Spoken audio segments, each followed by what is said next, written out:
Can I do what? Can you see those that we can visualize No, I on the can't. page? Can you I know see? Pete ain't on there. Oh, I know okay. Pete's not on there. Well, see, what I wanted to ask you was in the workplace. I'm right here, Mr.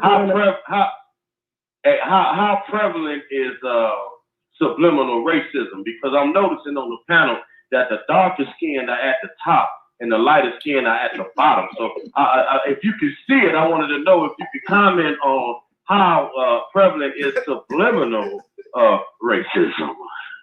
Oh And Lord. you know what? I'm gonna tell you why that's so funny to me right now. Because I was having a conversation, right, with the brother who is seeking knowledge. However, he can only seek knowledge and only accept it if it comes out of black mouth. Now, what Pete just said, people with that type of mentality, they would do exactly what Pete did. They wouldn't have seen anything else. I changed it. But lighter skin on top and darker skin on the bottom, and they would have swore you was a racist. They would have swore you were a racist, right? Exactly. Now, isn't that sick thinking? Isn't that sick thinking? Yes, it is. Yes, it is. Because. But you know, I have a question. Not to mention that Raheem's background. I'm sorry, Princess. I right out your way. Raheem's background is very dark this morning, so you may be onto something there, Mr. Jones. Lord. But look here, and see the thing about it, and that's a person's perception of when they look at things and how they view things. But if they just take an opportunity to know and get to know the person, they'll realize that Raheem ain't got no racist bone in him anywhere. And so, but they looking at the perception of it all. And that, and that's what happened in the workplace. You go into a workplace and you look at somebody sometime, and I know y'all have done this or have seen this. You go in there, you know on the job, you walk in the room, and some people are gonna love you and some people are gonna hate you. Just because you walked in the room. Has nothing to do with anything you said, anything you've done, or any part of your characteristic at all. It's just that they look at you and, oh, I don't like him. I don't like him. Why? She was just gonna say something. Yes, on that dark and lighter, you know, you have to look at the side. Can you hear me? Yes, I can hear you. I said, I said we look at society and look at jobs. Look at how they're hiring. You know, this is still corporate America, and you still have the issues of the lighter and the dark in a lot of aspects of life. And it's funny that he said that because I can't see the panel either.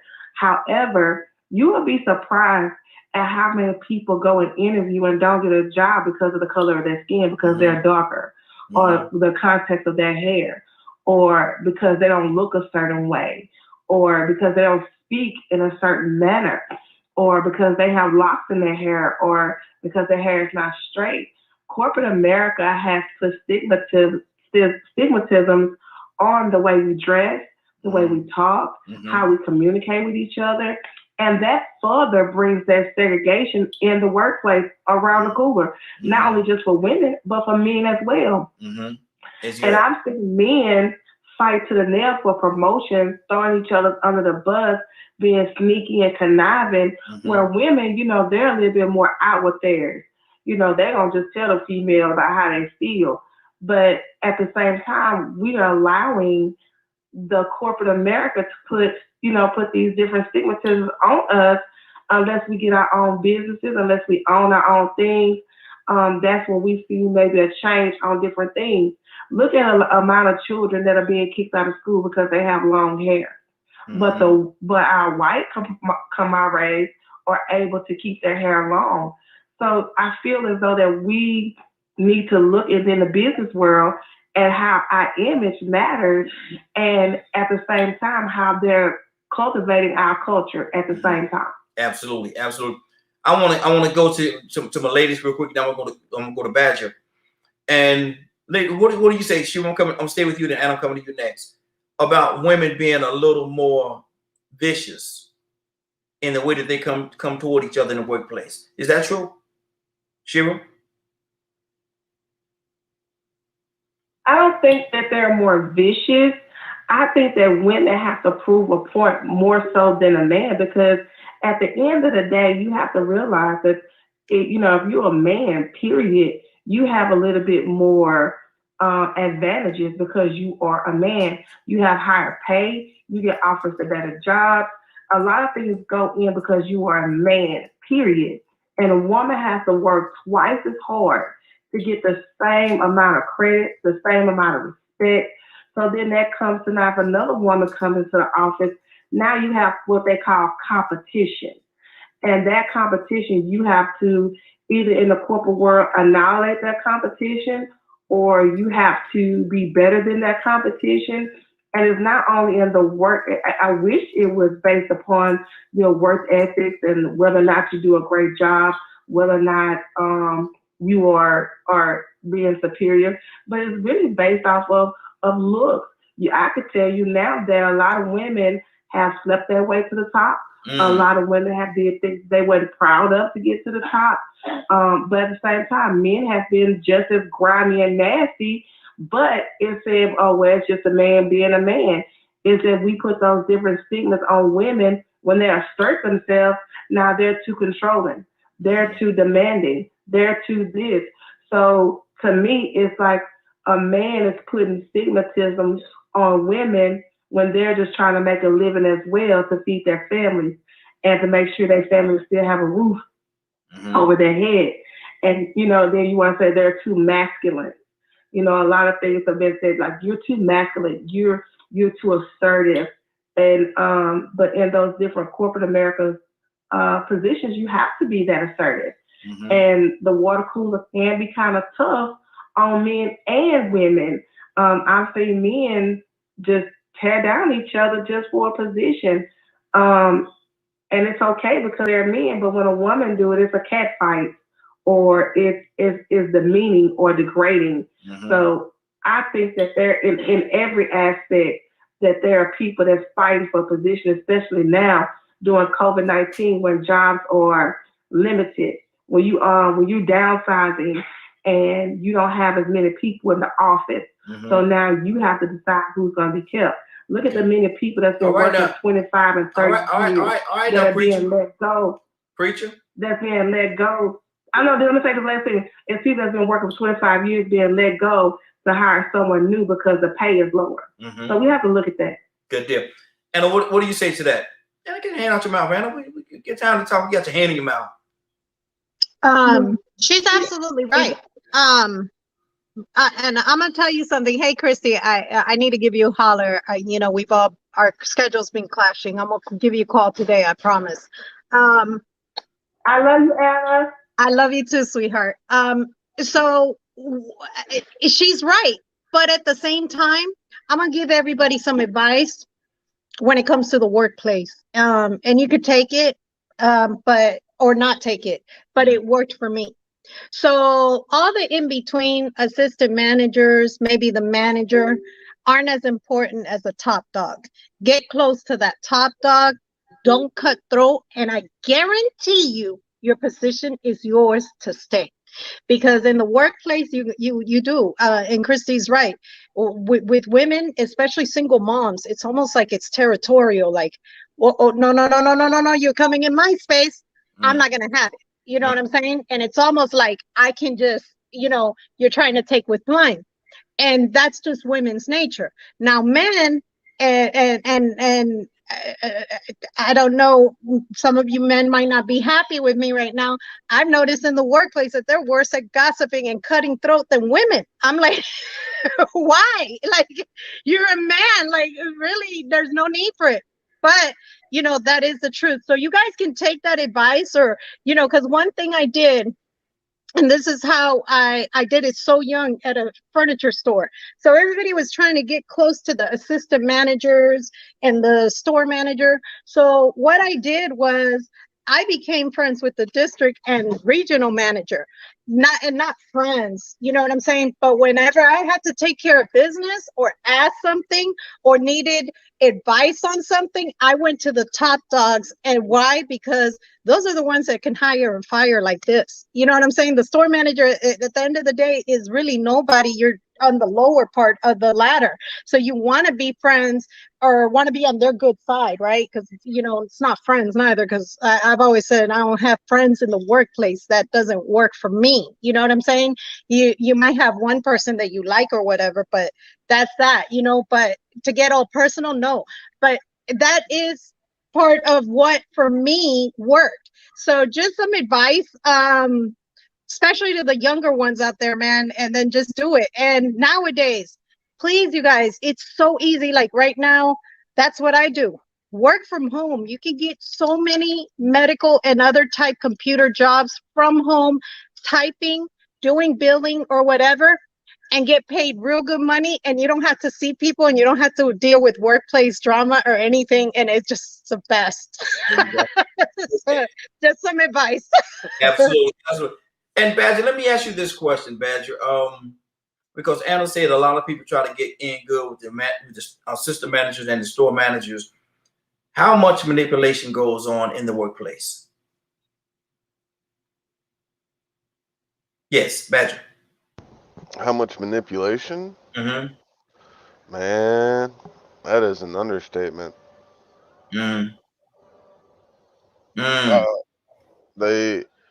I've seen women get treated better than men. I've seen men get treated better than women. Like it literally depends on the managers and the bosses. Mm-hmm. Like there's some places that if a woman's got certain kinds of curves, it don't matter what a male's experience is, they're going to hire that woman. Mm-hmm. Just based on looks. That woman could be the dumbest person on the planet. Just by her looks, she'd get hired. So it's but at the same time, you know, I've seen men get hired because they're bodybuilders, while other ones that have the experience can do more than what that person can. Get hired too. There's a lot of bias and stigmas on disabilities, colors, body shape, body build, the way you look. You know, and like someone brought up, you know, the hair thing around here where I live, because even though we have the skin color we do, me and my boys, if my boys went to public school, they would demand we cut our hair. They have to cut their hair, even though based on our Native American culture and the way we believe in everything. No. That's their individual choice if they decide to do that in the future. Like me, I can't have the long hair because of my spine. The hair is too heavy. Otherwise, I'd have my hair long. But when I we went, hold on. Okay. Leonard, manipulation in the workplace. It's something that really happens. You know, yes, if you know, it also depends on how you do things. Like, well, I'm more in line with the way Badger was going. Everybody's going to try to do something if that's in their personality. Just regular conversation is sometimes about manipulation. So I'm never with the this versus that, because it all exists. Where there are people who think a certain way. They think one way. They think through the vision of the view of race. That's the only way they see anything. And so when the race people, then there's other people that got the gender thing going on. And then these people got this thing going on. And then they're challenging one another. It's definitely about the culture in your workplace. A lot of the newer, especially technology companies that have become popular, like Google and all these companies, had a type of work environment. And because they were so productive, people wanted to emulate that work environment. Why are people so happy working here? But see, when you have a group of people who think about it, if you think somebody else being paid more than you, how you gonna act? Yeah. Think about it. It may be all in your mind. It may be all in your mind. But if that's what you believe, that's usually how you're going to act. So manipulation is natural. It's just how it's going to, what's the effect that it may be having. You know what I'm saying? Some people get hired because they related to the person doing the hiring. I mean, you know what I'm saying? Yeah, yeah. Mm-hmm. So it depends on how you look at things. When you're a little strange like myself, you walk into a place and it is what it is. You deal with it, whatever's going on then. I don't think about a whole bunch of anything else. I'm thinking about my purpose in that room and the rest of those people. Mm-hmm. Now, if you all are walking into a room a different way, please share that opinion, but everybody's trying to manipulate everybody. Mm-hmm. That's good. That's good. Rico, what's on your heart, brother? What do you say to that manipulation in the workplace? Yeah, I'd rather stand that out to manipulating things for your favor, for your benefit. Mm-hmm. And don't get me wrong, you can manipulate it in a lot of different ways, but manipulating things for your favor, sucking up. That's what I used to call it. Mm-hmm. You sucking up to the boss man. Every time the plant manager walks in, you run her up. Hey, Mr. Boss. I done heard black men call white men daddy. Dad. Mm. I seen extreme sucking up, butt kissing. That's what they call it. Mm-hmm. It does happen. And it can happen in a good way and a bad way though, because you can be a hard worker, a good worker, and guess what? Some of the lazy people in the clique, they like to sit back and shuck and jive and shoot the bull or say you sucking up because you working too hard. Mm-hmm. Oh man, take a break. You working like a slave. Yeah. They ain't gonna run you off. They want you to slack. They want you to procrastinate and bull jive around horseplay. Come over here with us, man. We ain't doing nothing. We just talking. Man, I'm trying to get this job done. Mm-hmm.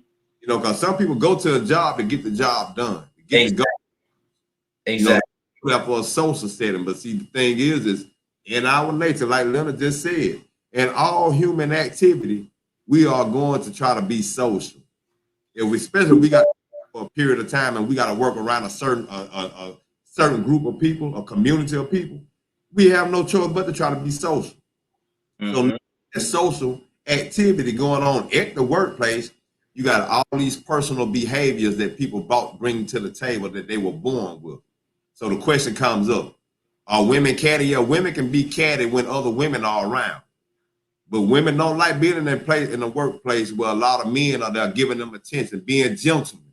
They probably treated more kindly than they are at home. Somebody opening the door for them, pulling out chairs for them. And dudes are going to do that because we got a woman in the presence. Mm-hmm.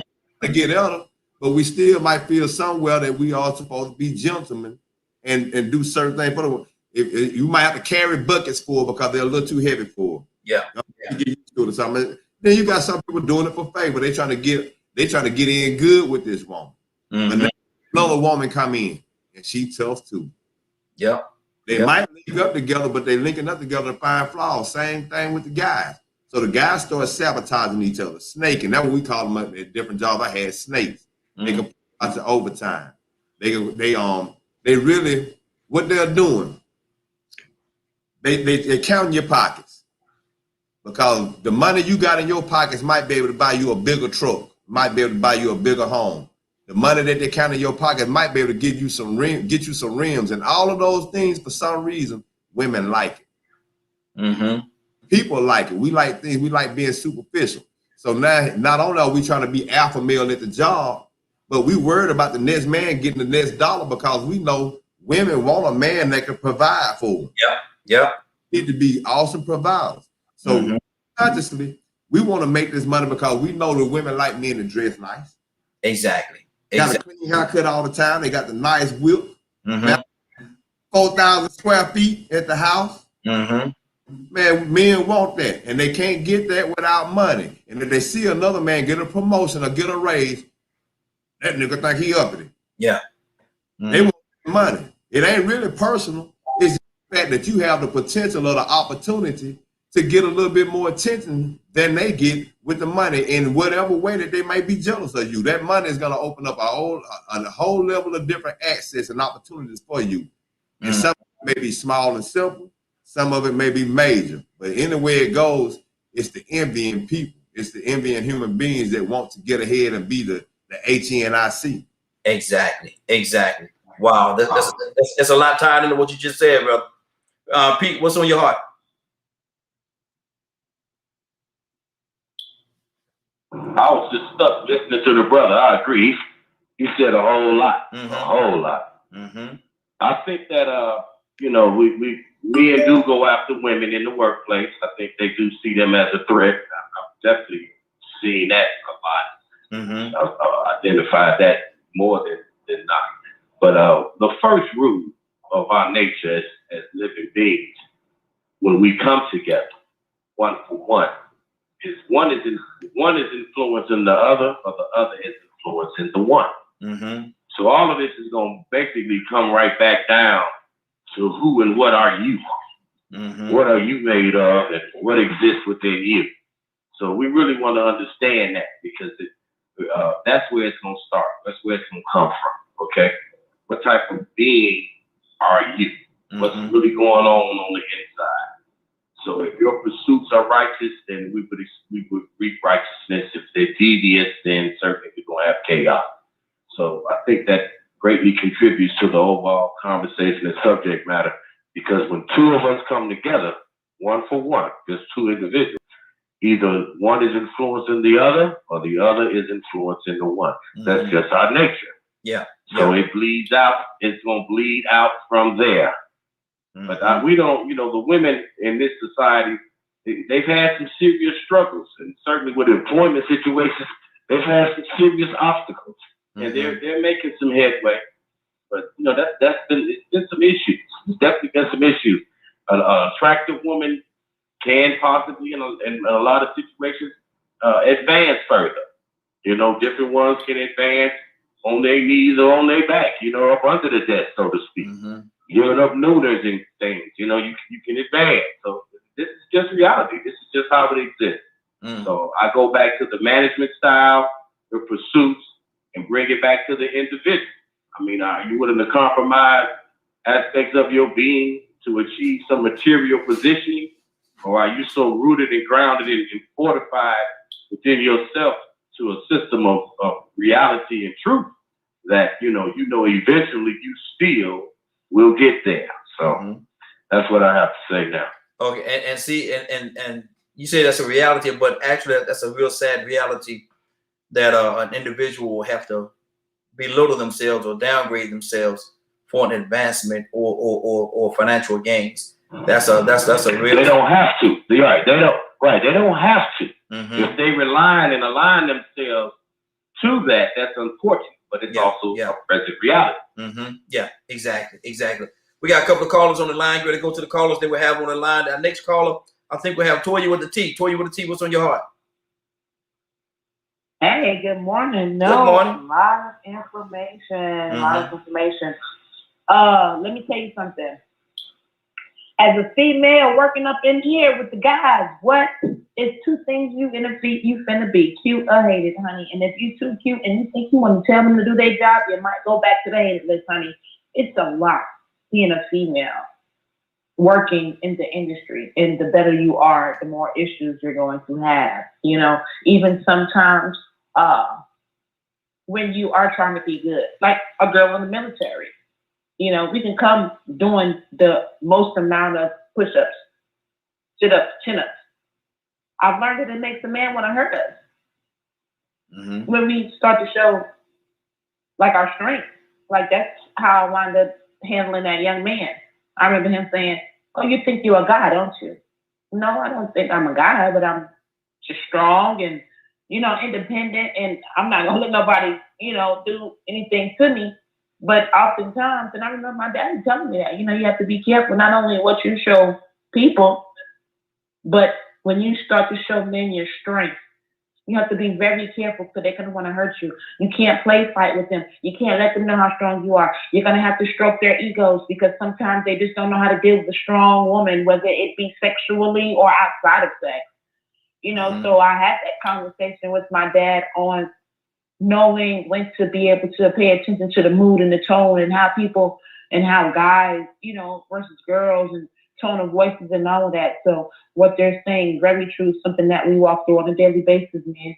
But hey, I chalk it up to insecurities. You know, I don't see why you should be offended with another alpha male. Like me, when I see a female who's doing well, I don't get insecurity or want to try to challenge. I'm ready to support, work together. Hey, it don't matter, you ain't the leader of me, but if you could be the leader of this project, let's work. I gotta do. You know what I'm saying? So everything we're talking about is definitely something that I know, you know, again, us women have probably thought about and didn't understand and didn't know how to compute it, you know, but I mean, hey, y'all hitting it right on the money, man. So I'm just kind of sitting back listening because I'm just getting the point of view from a guy's side and not a woman's side. And it's very intriguing for me, man. So, no, right, great topic. Good deal, good deal. Let me go to Captain Leonard, then Anna coming to you next. Captain Leonard, what's on your heart, brother? Man, I'm just listening. I wanted to put something out there. Mm-hmm. Because I'm working on something, on some research. Does it sound as if a lot of people's opinions and things sound just like the oppressor? Yeah. This is a white man's psychology that you're using. Mm-hmm. That's why he's the oppressor. And this is why you feel so dominated. You gotta let that go. You gotta demand whatever it is that you want. It could be you feeling less than inside that causes you to behave a certain way. Mm. That's probably why you're not making the most money. Mm-hmm. So it's a Because mindset. you don't assert yourself. So it's a mindset.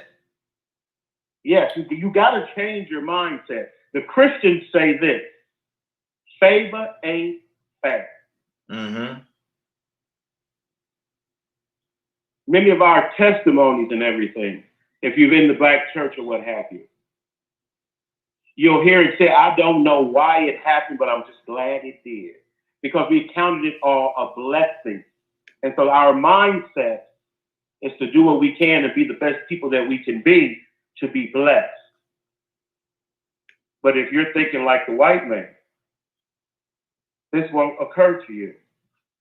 Mm-hmm. It is he who has oppressed everyone in this conversation. Think about it. We even speak with a white man's philosophy of this world now in the United States for some reason.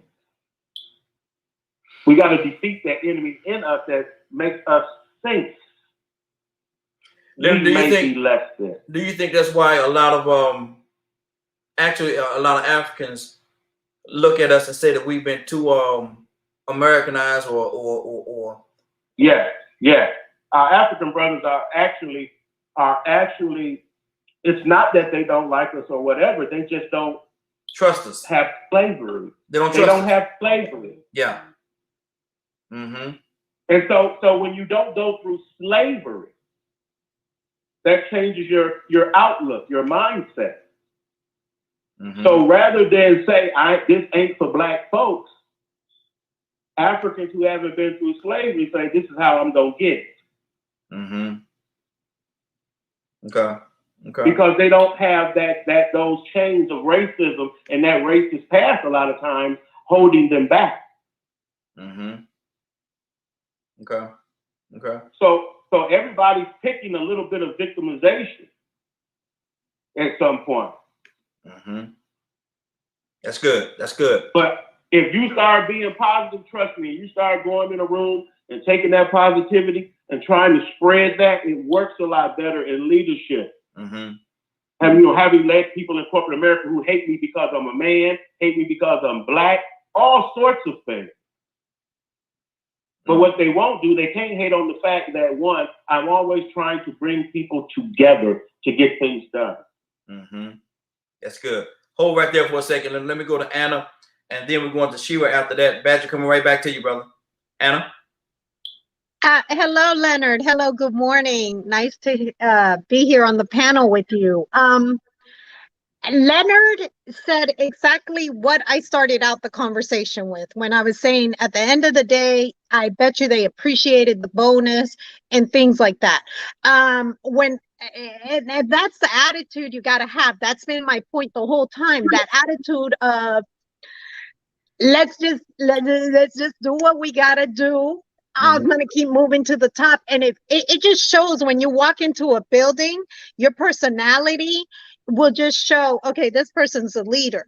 And even within the church and all of that, you just got to kind of follow the same routine. I just absolutely, I mean, Leonard, you couldn't have awarded that any better, because it all makes sense to me, especially being in the workplace where there was human resources, where you're dealing with big corporations and stuff, and working in those atmospheres, and even working with these doctors who do end up having this office, that office, and the other. It's the same process. Like if you go in with all that negative and all that attitude and looking at this, nitpicking at that, you're not gonna elevate, because you keep the drama going. It's almost like the good and the bad, right? It's spiritual, right? That's how I look at every situation. And even in the workplace, it's like you got those bad people. So I just stay away from all of it. I always have. It's just, I'd rather not work at a place like that. And there's many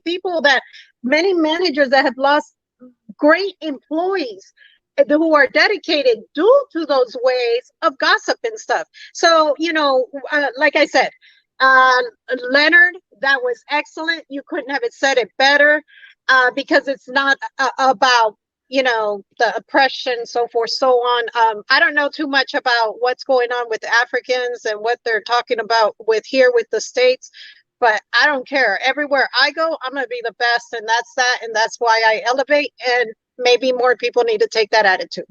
Good deal. Shira, what's on your heart? The one thing that I want to say, and one thing we have to remember, the precedent of the way the workforce was not set by women.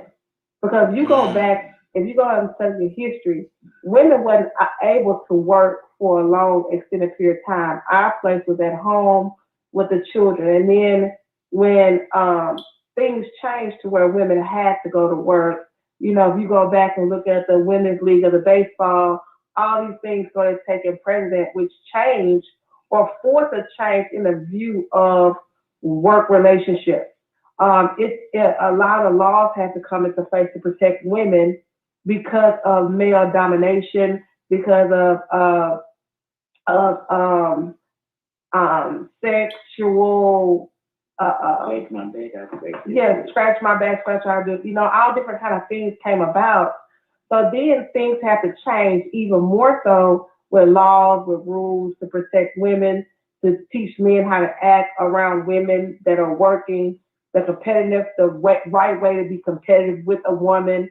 But even today, if you look at today's, even in right now today, there's still men who are stuck in the past and can't move forward because their mentality is that of a woman should be in the house.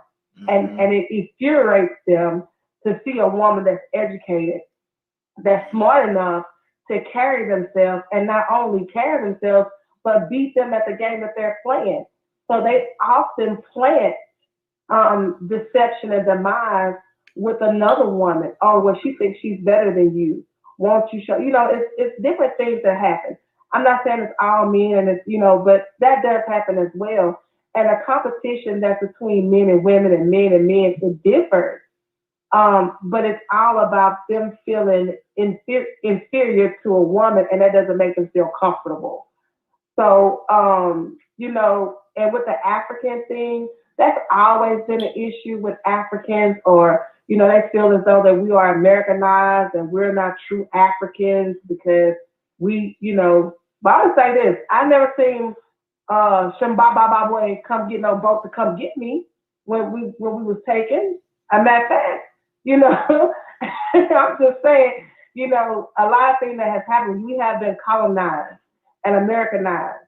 And that in history, it teaches you that as well, that's the way to take control of a people, is to make them, to change their culture into the mainstream culture. So that's what happened. Mm-hmm. And it's okay because we're living like that.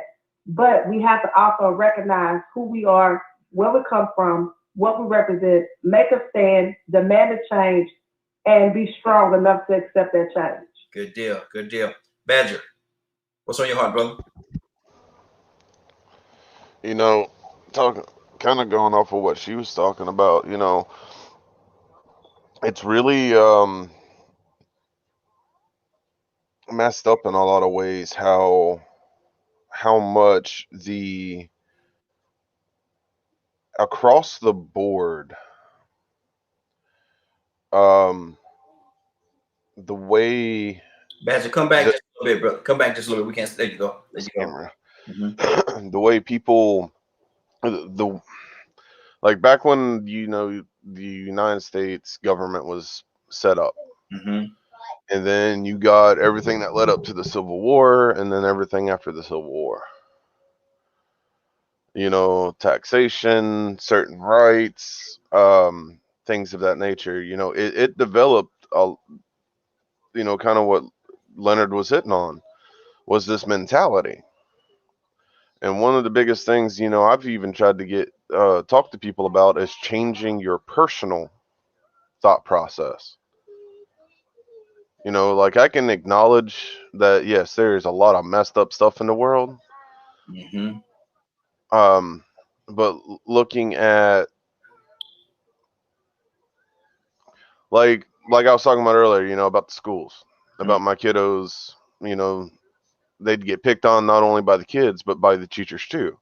Mm-hmm. And they'd want to force us, the parents, to cut our children's hair, even though to us, you know, they're antennae. You know, that's how it's viewed. Mm-hmm. It is probably the closest word I can think of. You know, so, and you know, they want to grow their hair out like mama because they think it's beautiful on top of everything else. But the fact that if I send them to public school, they would try to make us reform and force them to do what they want. And we're not for that. Mm-hmm.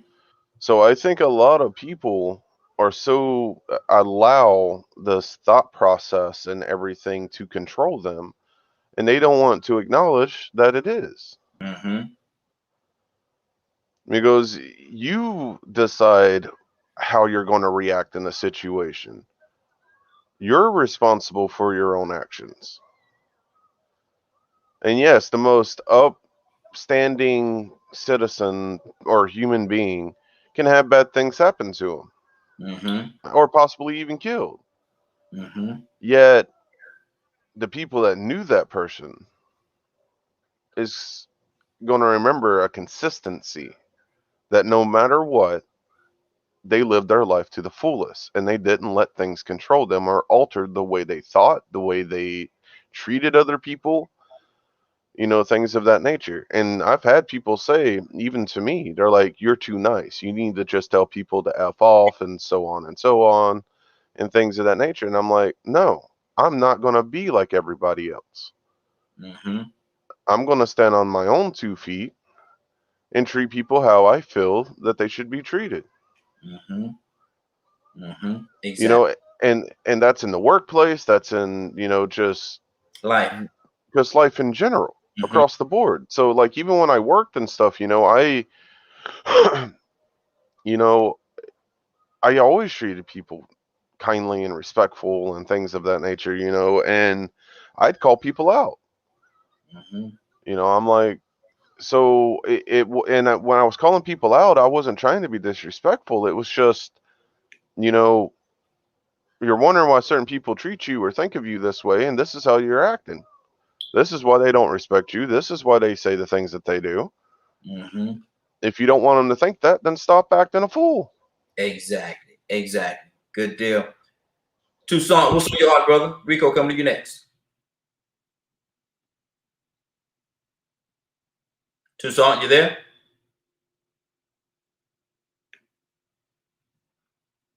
Toussaint, I'm about to say it to you, brother. I'm about to say it to you. Wake up and go to sleep. Wake up and go to sleep. Rico, talk to me. Yeah, I mean, it really ain't too much more I could go into. You know, I pretty much said it a couple of times already, man. You know, we look at these people with these positions and these titles and go to work thinking that people are gonna leave their human qualities at home. Mm-hmm.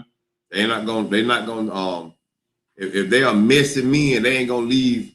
Let me just take this messy coat off. Mm-hmm.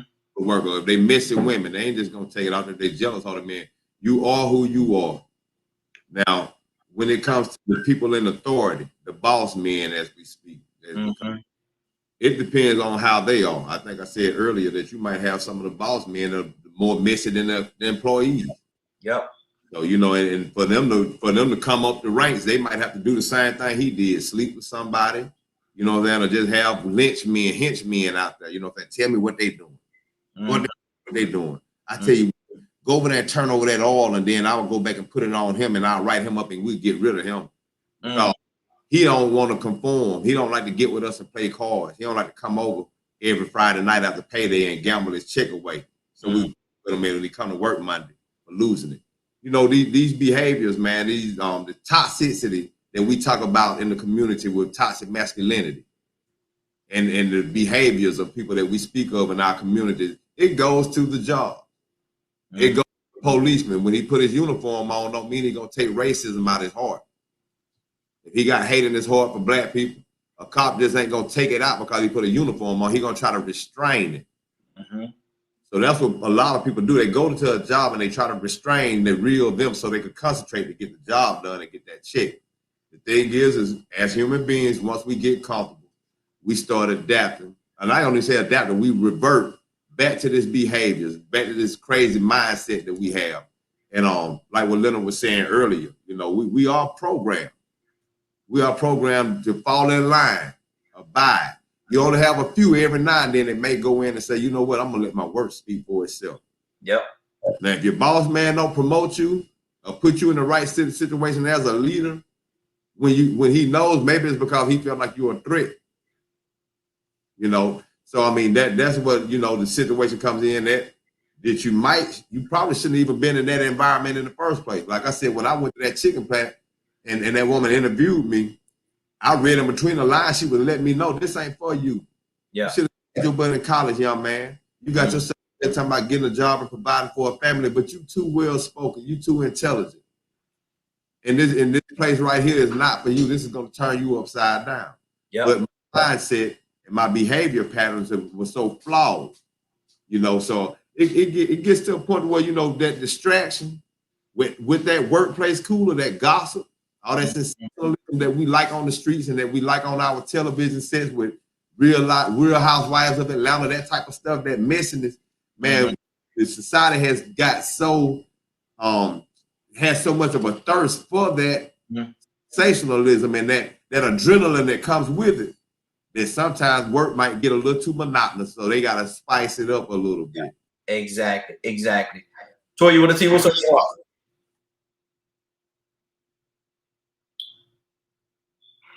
Oh man, everything Rico said was absolutely on point, man. I mean, you know, hey, you live and you learn, right? And there are a lot of these ways that are just culture, you know, like Rico said, you know, because of how the boss was, we passed it down, you know, the old Southern way versus the old Northern way, right? The norms of any type of prejudice, whether it be gender, race, or what have you. You know what I'm saying? And again, you know, you got the right to feel every way you want to feel about a woman being in this place or another man being in this place. But the fact of the matter is, when we start to enter into the work world, you know, corporate world, operating and using us as a unit, and I'm going to talk about politics, you know, I don't think that alpha male should be allowed or should even have a crossover with an alpha male when it comes to a business, you know, or operations or running this kingdom. You know what I mean? And oftentimes when other entities, you know, because the difference is, you know, because we're women, we might be looked at differently or judged differently. And because, you know, two males in their differences, it's still a prejudice for the other, but one is more acceptable. You know, y'all might be against each other, but y'all will pick up quicker with each other than you would a woman because of our differences. You know what I mean? So I think that, just as human beings, we have to understand the prejudice that we use for whatever reason, whether it be because we're males, whatever you're at odds at, whether it's a male and a woman. These are the things that we have to be discussed in order to move this unity line. Most of the men run our country. Most of the men ran businesses, and it opened up doors for other ethnicities and even other genders as women, and even other alpha males to be able to capitalize, but still the differences when we have them, whether it's male to male, male to female, or race to race, understanding these differences, understanding these positions, and not having to get to a position where it's hurting someone physically because of these differences, alpha male or not. You know what I'm saying? But this is where war comes in. Yes. I think that's what we need to work on as humans. You know what I mean? But no, great topic, man. Appreciate it. We got another caller that just called in. We got a caller calling in from there. What's that area code? 816. 816. What's your name? Where you calling from?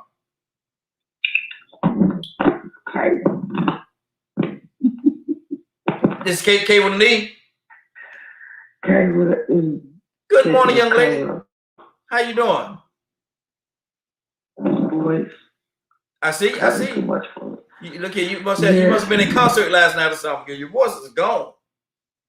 I'm telling you, I was being silly. Oh, okay.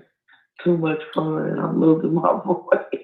Yeah, there you go. Yeah, you it sounds like you definitely enjoyed yourself. But it's a good thing. Go ahead. It's a good thing playing with the kids. Oh yeah, absolutely. Water cooler conversation, workplace gossip, good, bad, productive, mistake. What do you say to that? It's horrible, and I always manage to stay out of it. It's horrible. Like, it's really horrible. I mean, it even goes to talking about their paycheck. And I learned that I had just started at a company and they was making a little bit of money. And I was making like $2 more than everybody sitting at the lunch table.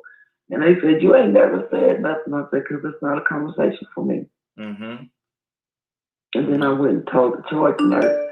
Now I understand why y'all told me not to discuss my pay, because they've been here for 2 or 3 years still making that pay because they get paid what they work. But I went in the door with the certificates under my belt, so I got an extra $1 for every certificate. So I was making like almost $2.50 more than everybody at the table. And I just started, so that conversation wasn't for me. And it would have started a whole bunch of more stuff if I would have spoke. Yep, exactly. No, it's best if you stay silent on that one, Booker. That could have opened up a can of worms real quick. We got another caller from the 678 area code. Caller, what's your name? Where you calling from?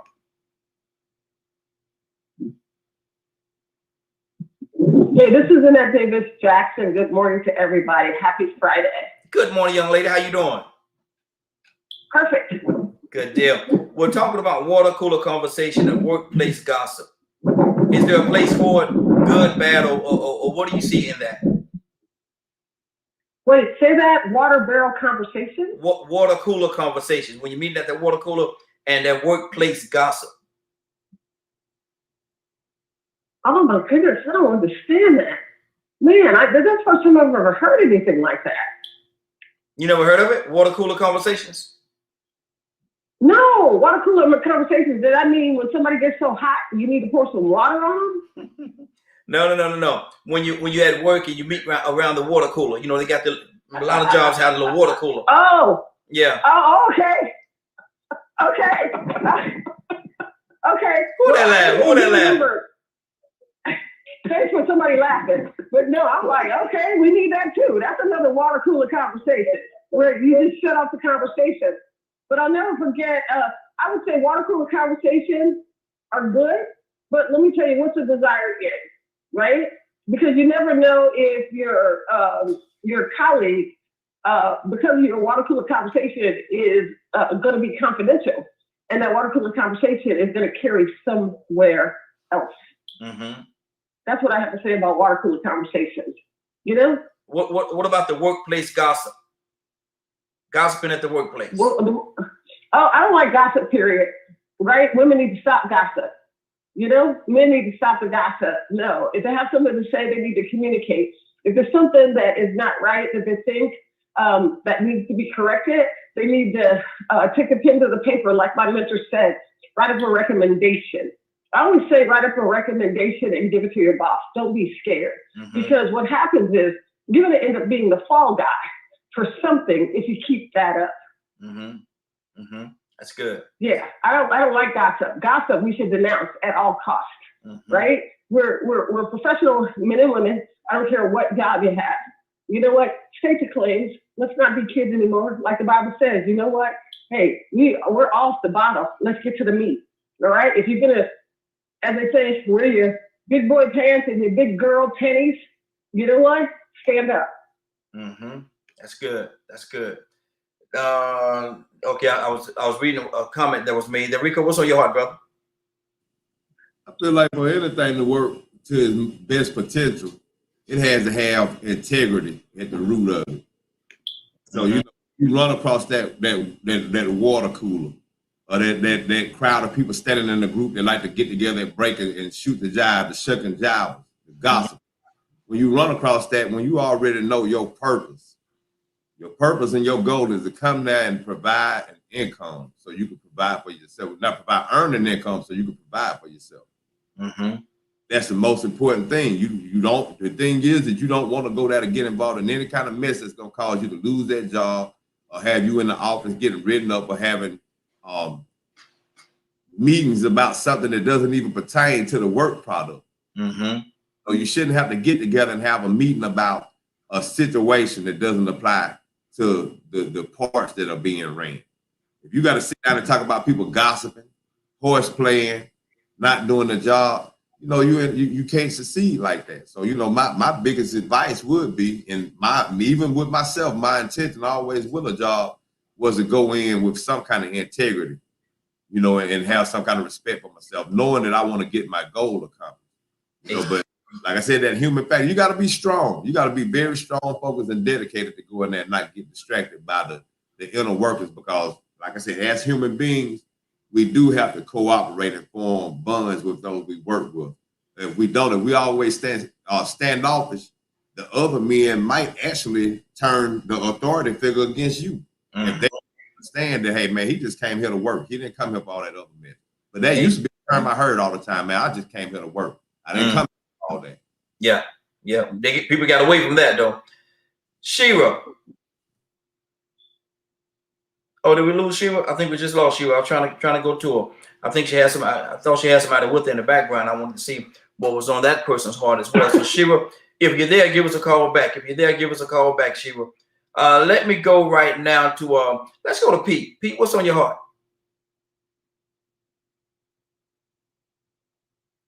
Pete, you there? I was laughing at my dear sister. You say, what is that? The thing is, we want to give value. You talk about the water school conversation, you bled off to the gender differences. We really want to clarify the value, though, of our women. These mothers leave families. 2 or more children, that might just about mimic a corporation. Different spirits and personalities, different behaviors, and she has to manage all that at one time, and they hold it down fine. So they're able and capable of doing a lot of things. Now, certainly, if the house is being invaded and surrounded, I wouldn't want to send my wife up to the front door first. No. But if it's surrounded and we taking fire from outside, she might have to manage the side. Okay, unload and reload and hold that down on her own, and she's capable of doing it. So we really just want to add the value. And then our dear brother Leonard, well, man, I love you, brother. Really do, and give great appreciation and thanks for your life, brother, your wisdom. He hit another major point on the head: culture, social engineering. That plays a big part in it. I personally respect women, and certainly, our women in high esteem. Love my mother greatly. Okay, my sister, wife, niece, daughters, hold them in high esteem. Have great value, great purpose. But where we getting this stuff from? I mean, if you respect your mother, you respect the women in your family. Why is it so hard to understand that they can do similar jobs or taking on responsibilities similar to you in certain aspects and do just as good of a job, maybe even do better. And why is that a threat, or why are we fearful of that? Where's that coming from? Because when I go to lay down at night or want to have some form of physical relation, I'm not going to be looking at a man. I'm going to tell you that. No. Come on now. At all. At all. Badger, what's on your heart, brother? I'll stick to Git. I'm just reading on what he was saying and different things, and you know, it's it's just, you know,